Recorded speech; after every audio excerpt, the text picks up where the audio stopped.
السلام عليكم. بسم الله الرحمن الرحيم والحمد لله رب العالمين والصلاة والسلام على سيدنا محمد سيد المرسلين وخاتم النبيين وعلى آله وأصحابه الطيبين الطاهرين ومن اتبعهم بإحسان إلى يوم الدين. وأشهد أن لا إله إلا الله وحده لا شريك له ولا شبيه ولا مثيل له ولا ضد ولا ند ولا جسد ولا صورة ولا أعضاء له. كان الله ولا مكان، فهو الآن على ما عليه كان. فلا تضربوا لله الأمثال، ولله المثل الأعلى. تنزه ربي عن الجلوس والقعود، وعن الحركة والسكون، وعن الاتصال والانفصال. لا يحل فيه شيء ولا ينحل منه شيء ولا يحل هو في شيء، لأنه ليس كمثله شيء. مهما تصورت بذلك، الله لا يشبه ذلك. ومن وصف الله بمعنى من معاني البشر فقد كفر. وأشهد أن سيدنا وعظيمنا وقائدنا وقرة أعيننا محمدا عبد الله ورسوله ونبيه وصفيه وحبيبه وخليله، أرسله الله هدى ورحمة للعالمين، هاديا ومبشرا ونذيرا، وداعيا إلى الله بإذنه سراجا وهاجا وقمرا منيرا. اللهم صل وسلم وأعظم وأنعم وأكرم على هذا النبي الكريم سيدنا محمد أشرف المرسلين وخاتم النبيين. كلما ذكره الذاكرون وغفل عن ذكره الغافلون. الصلاة والسلام عليك يا سيدي يا رسول الله. الصلاة والسلام عليك يا سيدي يا حبيب الله. الصلاة والسلام عليك يا سيدي يا عظيم الجاه. أما بعد، فنذكر أنفسنا بإخلاص النية لله تعالى. I praise Allah, I glorify Him, and I thank Him for all the blessings that He gives without Him being obligated to give anything. And I ask Allah to raise the rank of our beloved Prophet Muhammad sallallahu alayhi wasallam and to protect his Muslim nation. I testify that no one deserves to be worshipped except Allah, the one without a partner, the one without an equal, the one without a similar, the one who is unlike anything in the universe, and nothing in the universe is like Him. He has no father, no mother, no sister, no brother, no son, and no daughter.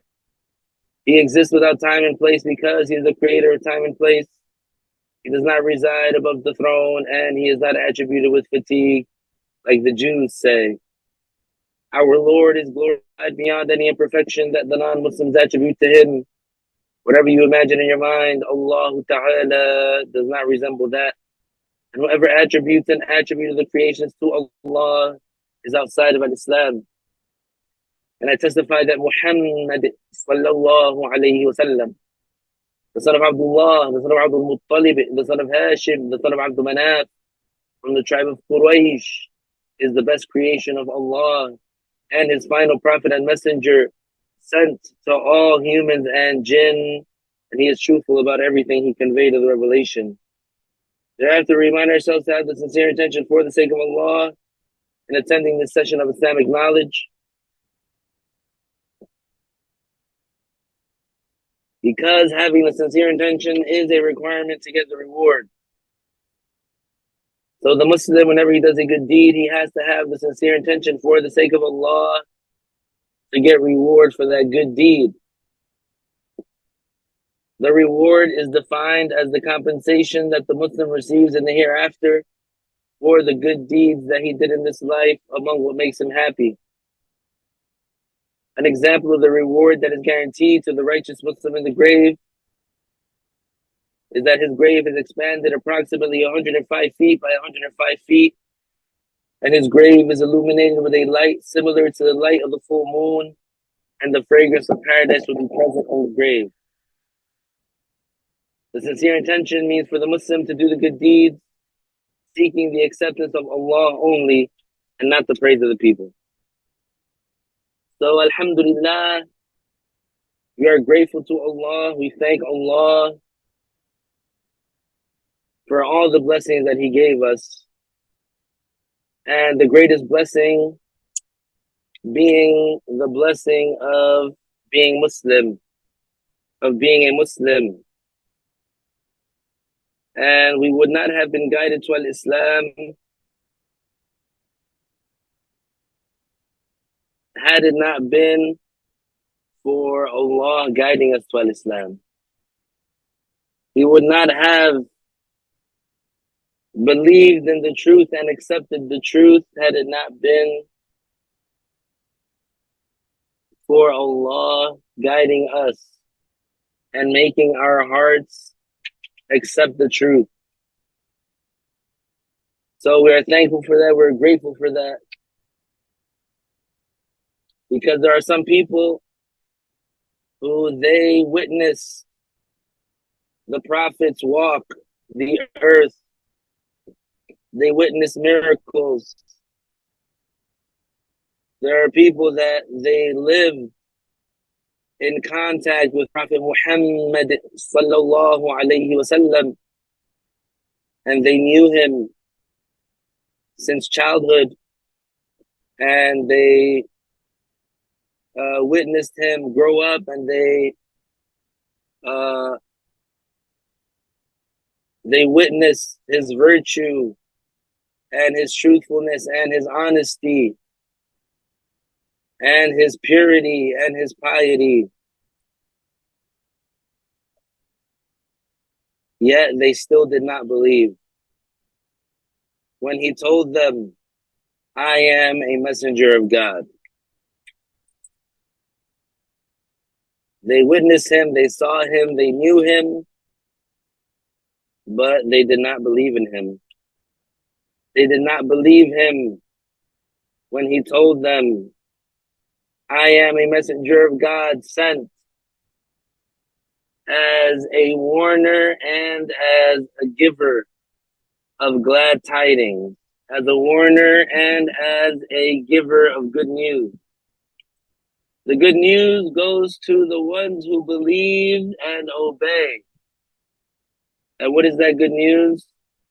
That they enter paradise without previous torture, guaranteed.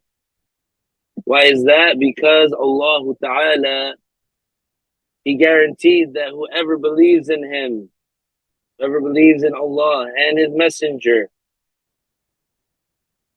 and fulfills all the obligations and refrains from all the sins, such a person is guaranteed paradise and reward.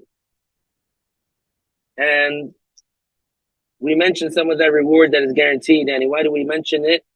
Because, number one, so that we can keep our focus. Because no matter what happens here in this world, no matter what happens here in this life, it's a temporary life. Regardless of how the days change and transition, regardless of what you go through mentally or physically or in any type of aspect, any aspect of your life, regardless of what you go through, it's temporary. It's going to end. So this is why the Muslim, he feels that tranquility, he feels that peace, because he knows that he's here in this life, and this life is temporary. But you have to go through it. You have to get through it. You didn't choose to exist. You didn't make yourself exist. You didn't choose your environment. You didn't choose the time period in which you were born. You didn't choose your parents. You didn't choose your skin color. You didn't choose your eye color. You didn't choose your gender. You came into this world and without your will, without your choice, you had no choice in that. And you have to live. You have to live this life. You have to live out this life. You can't end it yourself. You can't kill yourself. You can't unalive yourself. You can't harm yourself. So you're here now, and there's things that you got to do. Because if you don't do them, then the message has reached us that those who disobey are threatened with severe torture. And logically, it makes no sense to disobey. Because even if you indulge in a sin, the experience that you have, that whatever satisfaction you get from it, whatever pleasure or enjoyment that results from committing the sin, it's gone in an instant. It ends almost right away. And what you have left is regret and remorse. And then there's the addiction to getting that feeling again, to get pleasure that's instant. And that's how a person becomes like a slave to sinning. And it's a vicious cycle spawned. Because the person gets attached to that feeling and they want that feeling again and they want that feeling again. Because it doesn't stay. So it doesn't make sense to disobey and potentially risk yourself going to hell over something that is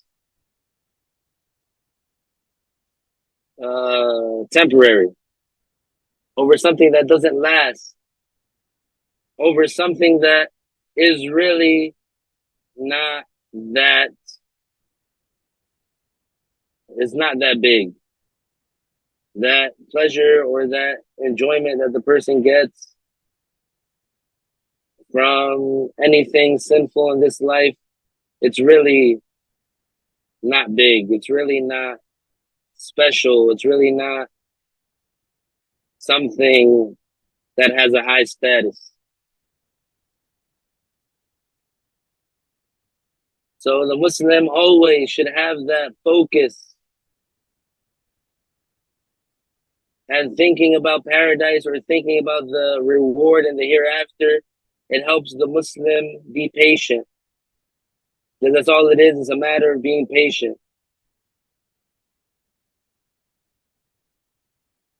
And with the knowledge, it makes it easier. With the knowledge, the person, the Muslim, he has more access to these blessings and to the tranquility and the peace that comes with being a pious Muslim. Through other than piety, there cannot be any peace or tranquility achieved. The only way that it could be achieved is through piety. And what piety entails. So it's a mindset and also it's physical action. Alhamdulillah. So we're going to continue on with the subject matter. We finished the first category of apostate beliefs or creeds or beliefs that if the Muslim believed it, then he would exit from Islam. And the last thing that we mentioned was to believe in the possibility of prophethood of someone after our Prophet Muhammad sallallahu alayhi wasallam. And we said that there's a group of people that they call themselves Qadianis, and these people they follow a man named Ghulam Ahmad,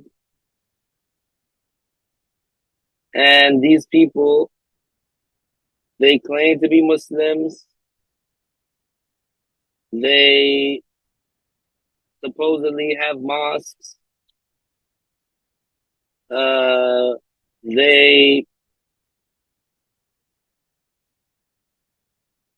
They try to, pass themselves off as Muslim. They claim they recite Al-Fatiha. They claim that they fast Ramadan, etc.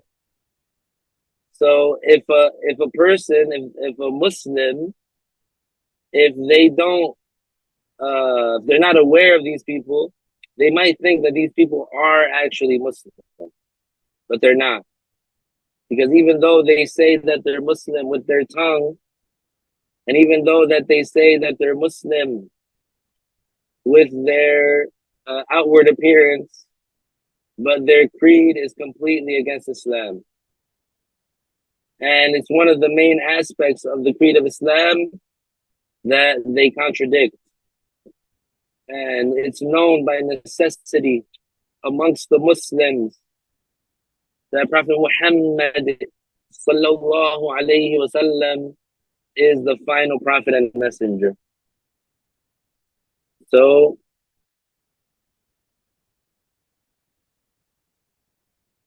that's the main thing that they say that is misguided. They say that they say a man by the name of Ghulam Ahmad, who lived in the 1800s from India, they claim that he is a prophet, and they claim that, which is all blasphemy, they claim that he is a prophet under the umbrella of Prophet Muhammad sallallahu alayhi wasallam. And so we say, any claim of that there's a person that was born or came after Prophet Muhammad sallallahu alayhi wasallam that was not previously a prophet, and they claim that they are receiving revelation after Prophet Muhammad sallallahu alayhi wasallam, such a person is a disbeliever. Such a person is a kafir. Such a person is a blasphemer. Such a person is outside of Al-Islam. So you would think that it's obvious these people, they say that, and it's obvious to anyone that, this is misguided. But you would be surprised these people actually try to argue with others. And they pervert the verses of the Quran when you quote for them the ayah وَخَاتَمَ النَّبِيِّينَ, which means the seal of the prophets, referring to Prophet Muhammad sallallahu alayhi wasallam. They say no, it means the decoration of the prophet. When you tell them the Prophet sallallahu alayhi wasallam said وَخُتِمَ بِيَ النَّبِيُّونَ, which means and the prophets were sealed by me, they say, this hadith, we don't believe in it. So they do a mixture of perverting and denying. So for the Quran, they pervert it because they can't deny it, because they can't say, we don't believe in that. But for the hadith, they literally say, we don't believe in that. They say this is, for example, not confirmed, or it's a weak narration. So they just deny the hadith. And also they have among them people that do deny the hadith. And they say a lot of other absurd and strange things. Be warned. Beware. Do not take that matter lightly. They might, the people of misguidance, one of the things that they do is that they speak confidently, but just know that when you see such an ugly thing, that is what you're looking at. Is you're looking at evil. And these people, they have no shame, and they would blatantly claim that that man, Ghulam Ahmad, his name is Ghulam Ahmad, there's a picture of him, and it's mentioned about him that he died in the bathroom, and they get deeply offended when you say that. So make sure you mention that, because it's like a proof against them. Because it's known in Islam that the Prophet sallallahu alaihi wasallam said, "Al-anbiya yudfanuna haythu yuqbadun," which means that the prophets are buried where they die. So if they claim that he was a prophet and he died in the bathroom, then they would have to bury him there. So this is like it's basically like a sign that he has a low status. But there are so many hadith confirmed from the Prophet sallallahu alaihi wasallam that they tell us that he is the final prophet and that there is no prophet after him. So there is no room for anyone to claim that they are a prophet. And this person, Ghulam Ahmad, he's not the only one who claimed prophethood. There are other people that have claimed prophethood around that same time. One person comes to mind right now, which is a famous person and actually has a following, which is very odd. This person, his name is Joseph Smith. So this person claimed to be a prophet, and he claimed, and it's like a deviant sect amongst Christians that they consider deviant. But he called himself Joseph Smith, and he claimed that he was a prophet. And he ended up having a large following. Those are the Mormons. But any person after Prophet Muhammad sallallahu alaihi wasallam that claims prophethood is definitely an evil and wicked person. May Allah Ta'ala protect us. Now we're going to move on to the second category of apostasy, which is the apostate actions, such as prostrating to an idol, the sun, or the moon. Also, such as prostrating to a human out of worship. So the second category, the example that they give is making sujood, prostrate to an idol, prostration to an idol, or the sun or the moon. And prostrating to those things, to the sun or the moon, or to an idol, or to the fire, or to the devil, these actions in and of themselves are blasphemous acts. So if a person does them, and willingly, meaning not threatened with death, they blaspheme, regardless of whether or not they intended to worship those things. So if, let's say, a person, he prostrated to an idol,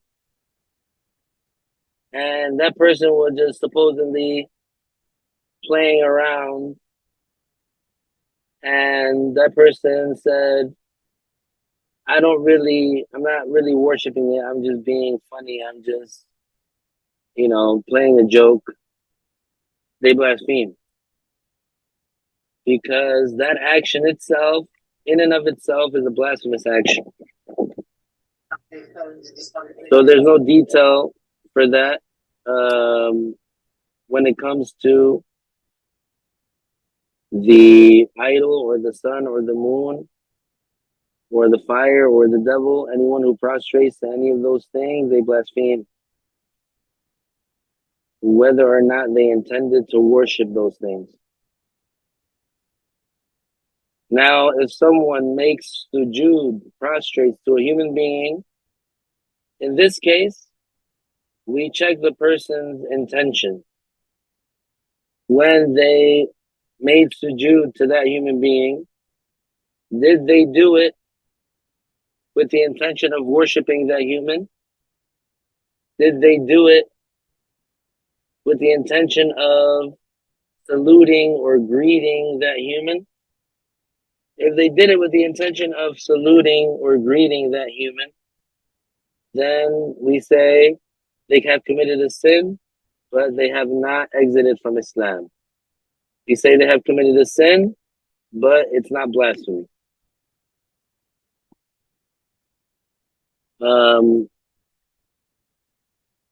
Because when it comes to a human being, if a person prostrates to another human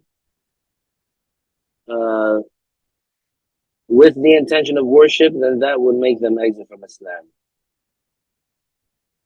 But if they didn't intend to worship that person, instead they wanted to show, for example, they wanted to welcome that person, they wanted to say hello to that person, or they wanted to show respect to that person, then they don't blaspheme in that case.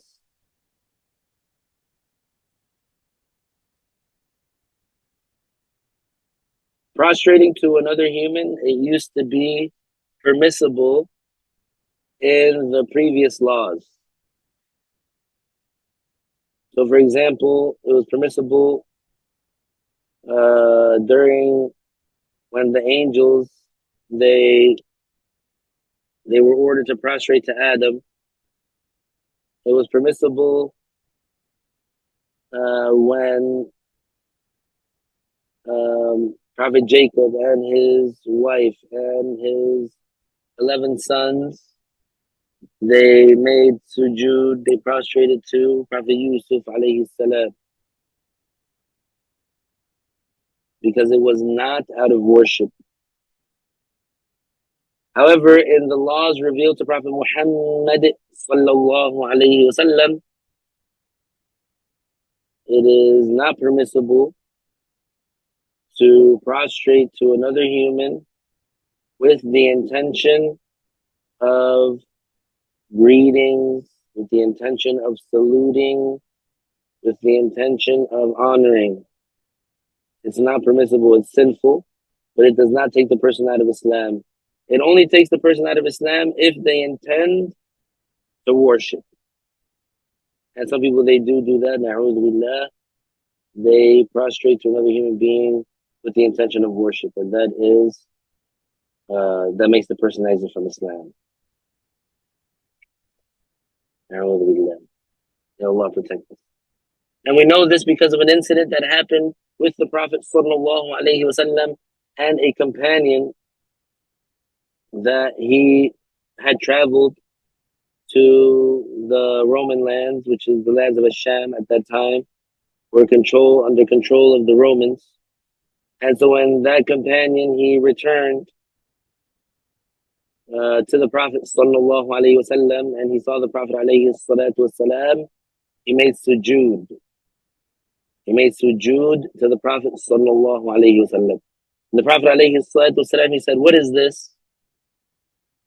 And so then that companion explained, he said, "When I was in the Roman land, when I was in Asham, I saw the people there making sujood to their military leaders and to their religious leaders. And you, O Messenger of Allah, are more deserving of that type of gesture, of that type of salutation and respect than those non-Muslims, than those priests and then those generals." They were basically the Roman priests and the Roman military chiefs. So the Prophet alayhi salatu wasalam, he said, "Don't do it." So this is a command to leave something out, which is, in this context, a prohibition.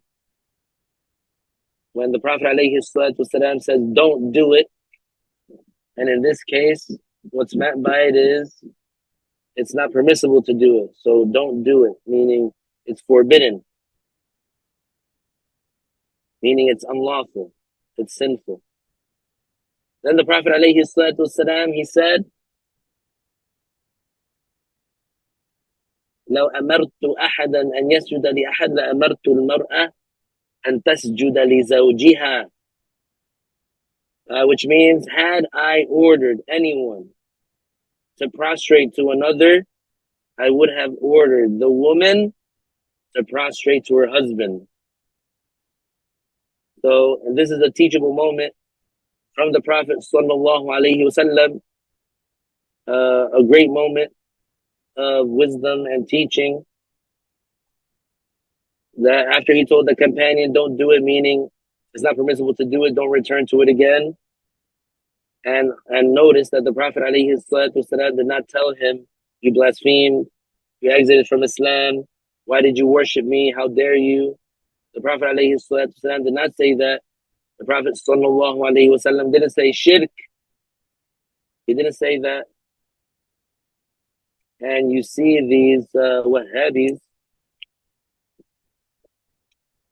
when they see the Muslims from all over the world, when they stand in front of the gate that houses the Prophet's grave, alayhi salatu wassalam, when they stand in front of that gate and they're standing there with their hearts full of love for Prophet Muhammad sallallahu alayhi wasallam, and full of respect and reverence for the Prophet sallallahu alayhi wasallam, and those Muslims, they say, Assalamu alayka ya Rasulallah, and those Muslims, they make dua there at that place because it's a blessed place. Though you see those Wahhabis with their audacity telling those Muslims shirk, shirk, shirk.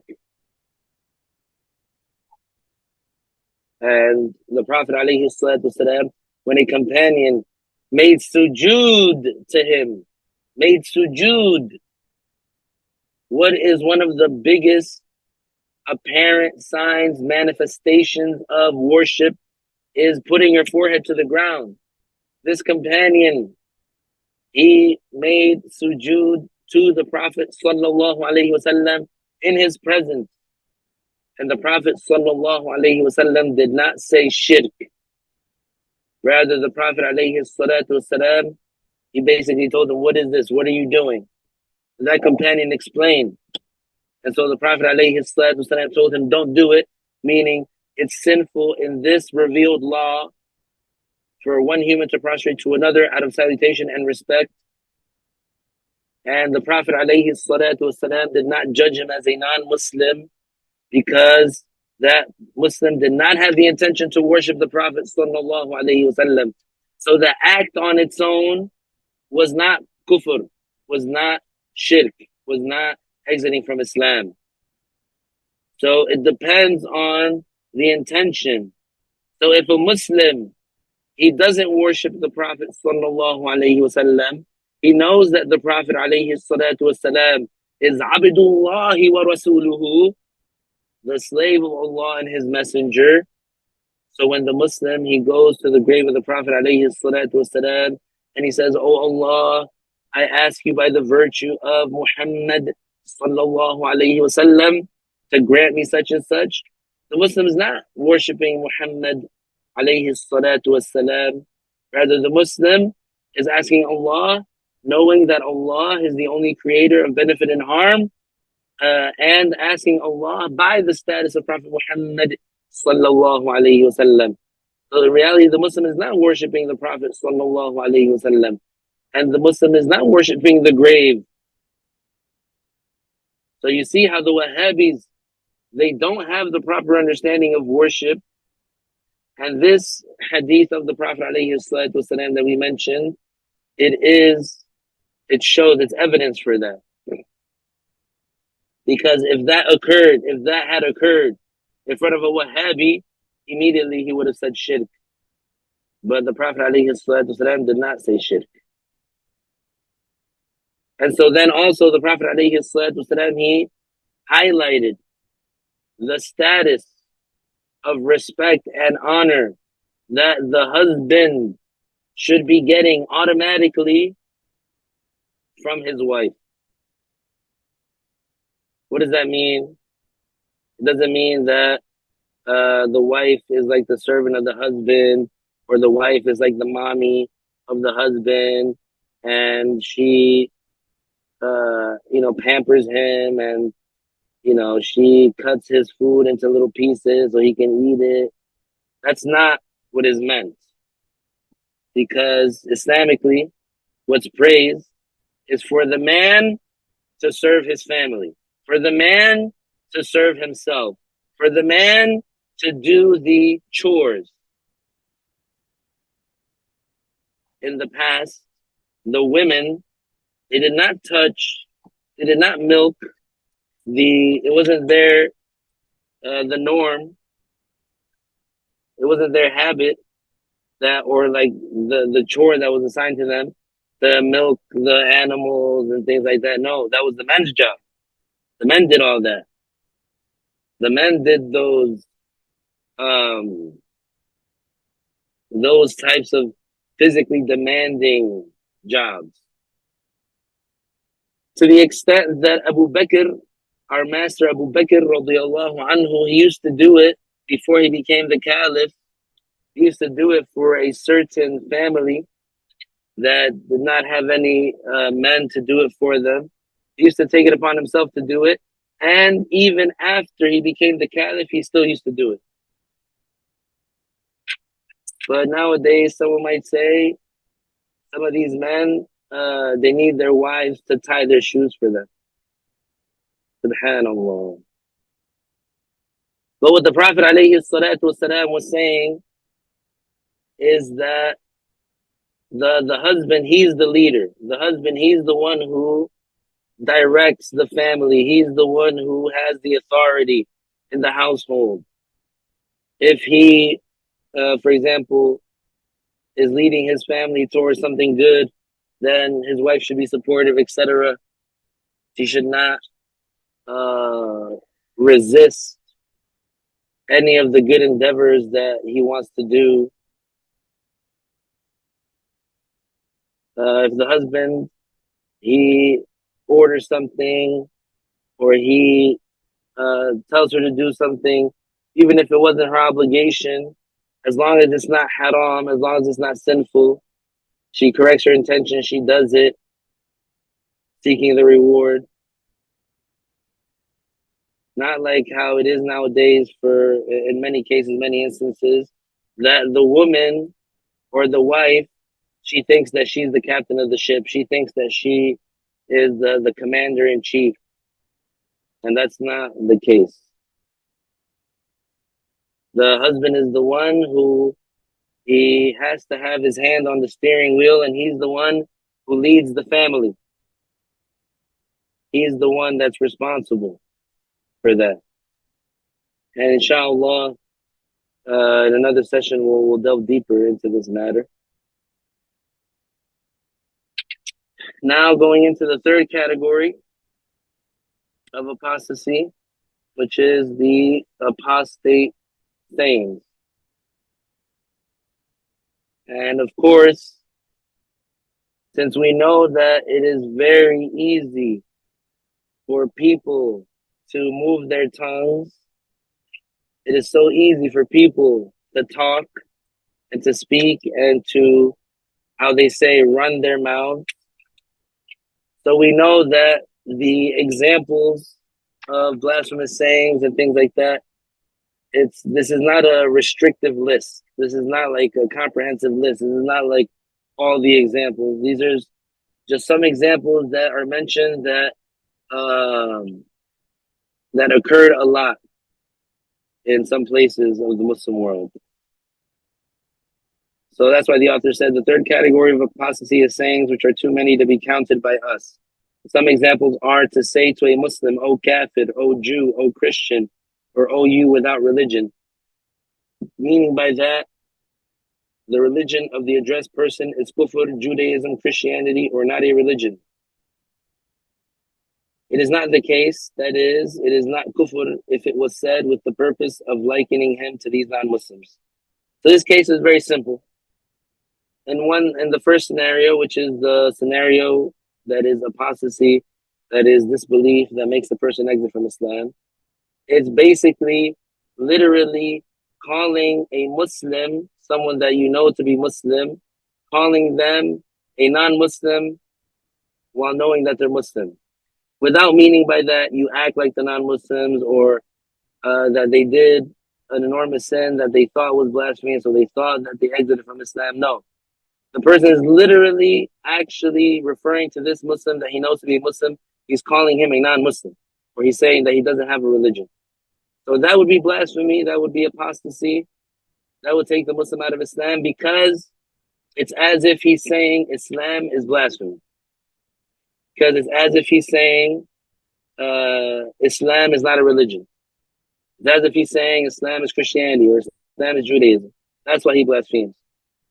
And the second scenario, which is not apostasy, it's not blasphemy, it's not disbelief, it doesn't take the Muslim out of Islam, is when a Muslim, he sees another Muslim, for example, drinking alcohol, fornicating, getting tattoos, for example, committing sodomy, whatever, doing like big, enormous sins that are usually associated with the non-Muslim lifestyle.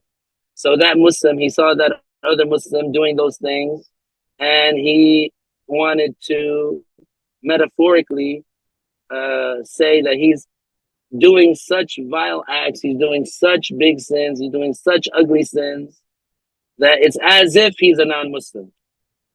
So he's saying it out of similarity. He's saying it out of drawing similarity, likening him to the non-Muslim. So he says, oh kafir. Or he says, oh non-Muslim. Yani, he means by that, oh someone who acts like a non-Muslim. If that was his understanding and that was why he said that, then in that case, the person doesn't blaspheme, he doesn't exit from Islam, but he commits an enormous sin because he insulted a Muslim. That's the very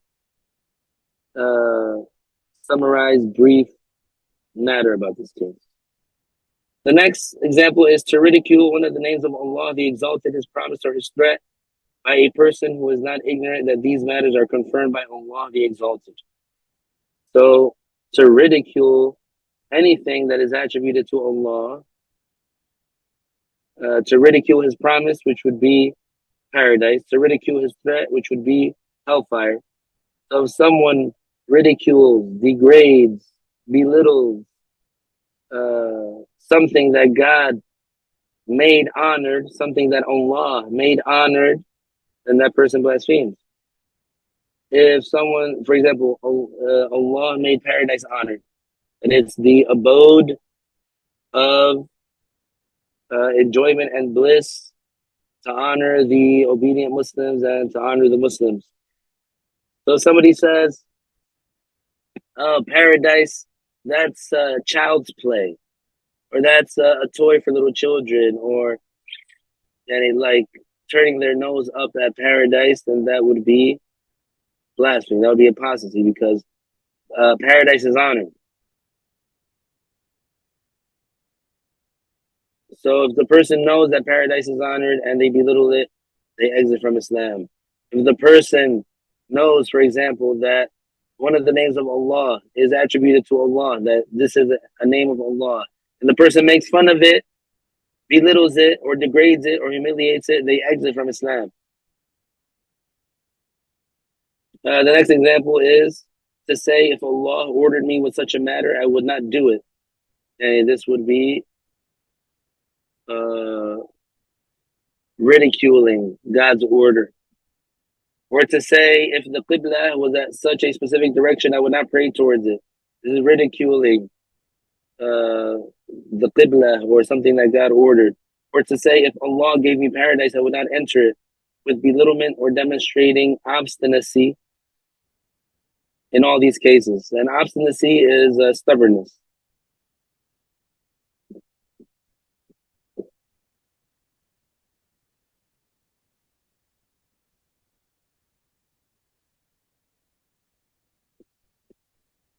The next example, to say, if Allah punishes me for leaving out prayers despite my sickness, He would be unjust to me. That obviously is blasphemy and apostasy, because it's attributing injustice to Allah, and injustice is an attribute of imperfection. To say about an occurrence, this happened without the predestining of Allah.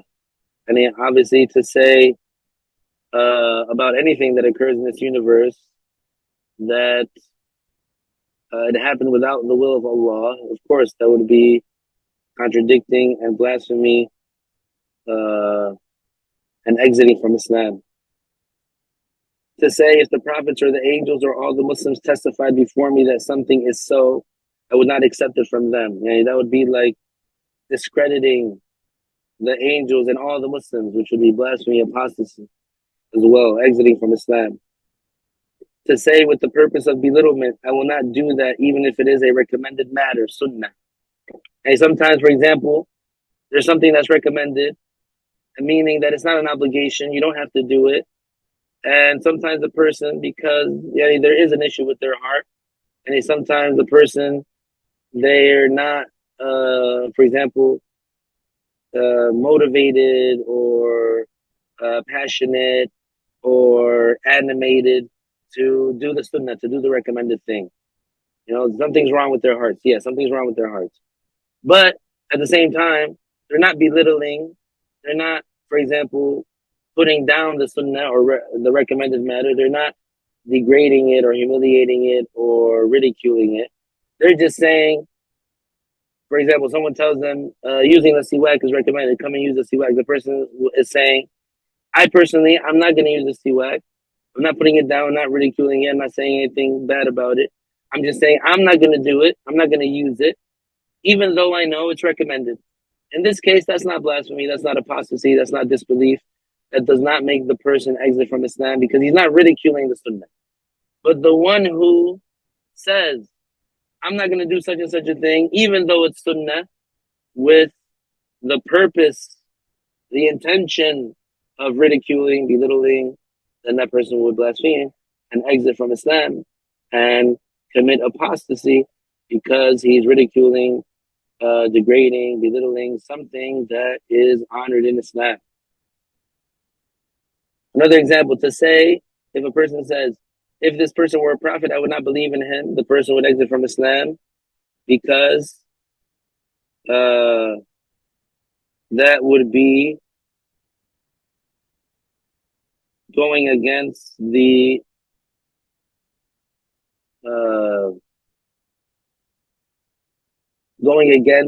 office of prophethood. And it would be like belittling or degrading the office of prophethood. And it looks like this PDF is missing some pages.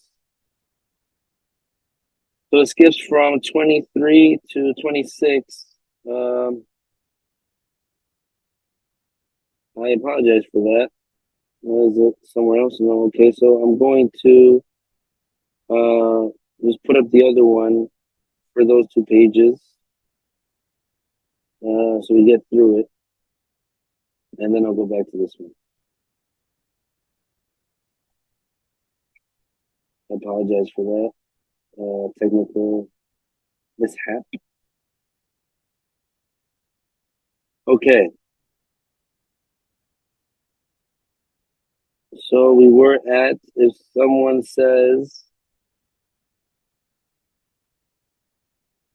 were a prophet, I would not believe in him. Yeah, it's like ridiculing and going against the office of prophethood.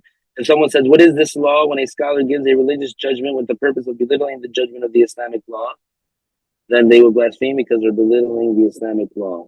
To belittle the status of knowledge by saying, may Allah's dam be upon every religious scholar, this also would be blasphemous, because it would be belittling scholarship, belittling the status of knowledge.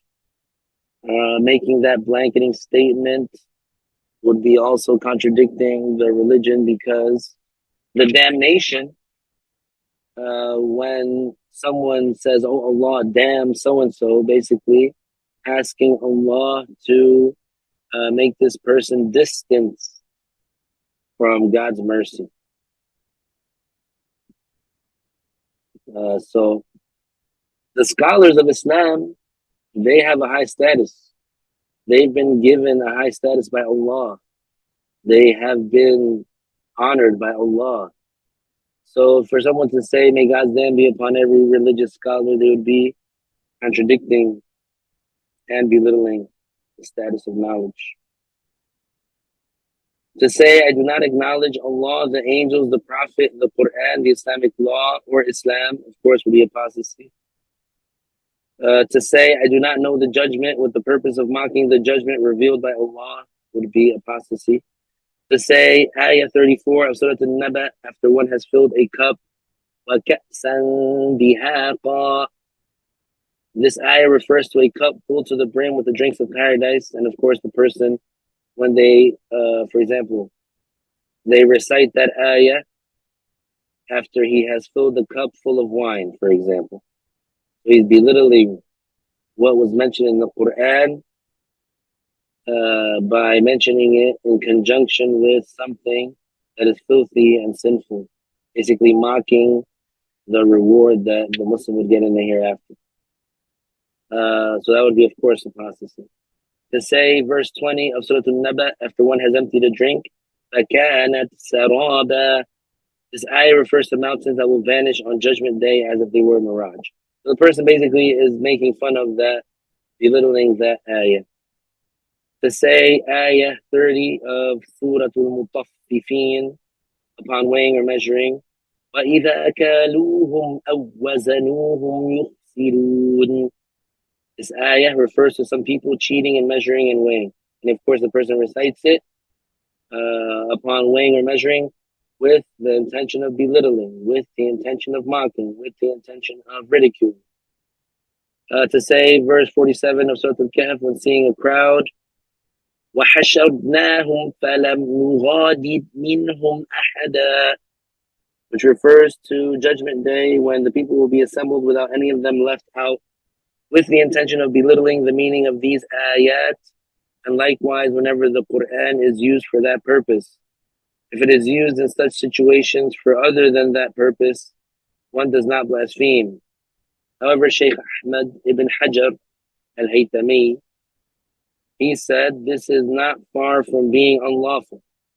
Yani, to recite the verses of Quran outside of their context, without belittling them, without ridiculing them, but in a way that shows lack of etiquette, this would be sinful. Also, it would be blasphemy to cuss a prophet or an angel, yani to insult a prophet or an angel while knowing that that is a prophet or an angel. To say, I would be a pimp if I performed prayer, which is ridiculing the prayer, which is belittling the prayer, na'udhu billah, because being a pimp is a vile and shameful and disgraceful matter. It's not something praised like it is in the West. In the Muslim countries, if you want to insult someone, you call them a pimp. In the Western countries, if you call someone a pimp, they might get happy.